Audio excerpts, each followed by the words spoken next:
যে বাংলাদেশ পরিচ্ছন্ন জ্বালানি, সবুজ অর্থনীতি এবং আত্মনির্ভরশীল শক্তি ব্যবস্থার পথে ধীরে ধীরে দৃঢ়ভাবে এগিয়ে যাচ্ছে। আজকে আমরা এমন একটা উদ্যোগের উদ্ভাবন করছি যা শুধু একটি বিদ্যুৎ উৎপাদনের উদ্যোগই নয়, বরং এটা বাংলাদেশের টেকসই ভবিষ্যতের একটি প্রতীক।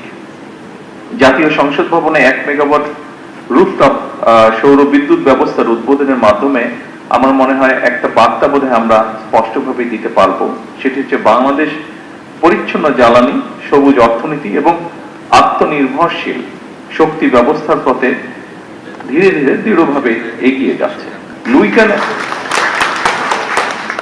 উপস্থিতিবৃন্দ, লুইখানে নির্মিত, নকশায় নির্মিত এই জাতীয় সংসদ ভবন অবশ্যই আমাদের গণতন্ত্রের প্রতীক, এবং আজ সেই ভবনের ছাদে সৌর শক্তিকে কাজে লাগিয়ে আমরা মনে হয় প্রমাণ করার চেষ্টা করছি নেতৃত্ব কেবল নীতিতে নয়, বরং বাস্তব কর্মকাণ্ডেও প্রতিফলিত হতে হবে। উপস্থিতিবৃন্দ, বাংলাদেশ আর জ্বালানি খাতে স্বনির্ভরতা অর্জন করতে চেষ্টা করছে।